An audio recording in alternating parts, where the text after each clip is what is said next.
পরিবারের সচ্ছলতা ফেরাতে সৌদি আরবে গিয়ে শারীরিক নির্যাতনের শিকার হয়েছেন এক নারী। দর্শক, বিস্তারিত জানাবো আজকের ভিডিওতে।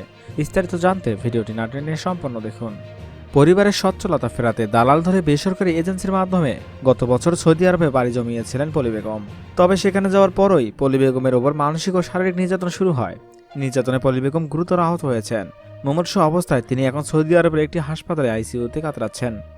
পলির বাড়ি গাজীপুরে। তার বিয়ে হয়েছে ময়মনসিংহের ভালুকা উপজেলার বাটারজোর গ্রামে। পলির উপর নির্যাতনের বিষয়ে 11 মে ঢাকার জনশক্তি, কর্মসংস্থান ও প্রশিক্ষণ ব্যুরো সেলে লিখিত অভিযোগ করেছেন পলির স্বামী আসির উদ্দিন।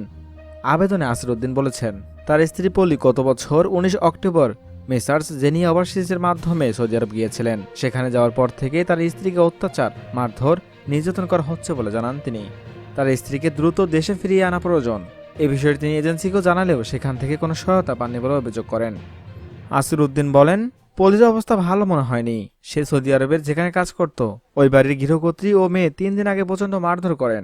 পরে অবস্থা মৃতপ্রায় দেখে ওই বাড়ির লোকজন তাকে হাসপাতালে ভর্তি করে পালিয়ে যায়। পলি বেগম হাসপাতালে কর্তব্যরত ভারতের এক নাগরিকের সহায়তায় বাংলাদেশে তার স্বামীকে বিষয়টি জানান। এদিকে আরও একটি ভিডিও বার্তায় পলি জানিয়েছেন, স্বামীর সঙ্গে কথা বলার কারণে বাড়ির মালিক তার মোবাইল কেড়ে নিয়েছে। সে ভিডিওতে পলি আরও বলেন, এখনো খাওয়ান দেয় না, রুমে তালা দিয়ে রাখে। আপনারা আমাকে বাঁচান, দয়া করে বাঁচান।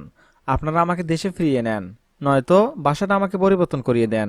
এমন বাসা দেন যারা 4টা ভাত দেয়, আমি সেই ভাত খেয়ে যেন বাঁচতে পারি। দর্শক, মানুষ কিভাবে এমন হতে পারে? ওই বাসার মালিকের কি শাস্তি আপনারা আশা করছেন? আর কমেন্ট করে জানিয়ে দিবেন সৌদি আরবে মেয়েরা কাজ করতে যাওয়া ঠিক কিনা। এখনকার মধ্যে এখানে শেষ। পরবর্তী আপডেট নিউজ পেতে চ্যানেলকে সাবস্ক্রাইব করে আমাদের পাশে থাকুন। ধন্যবাদ সবাইকে।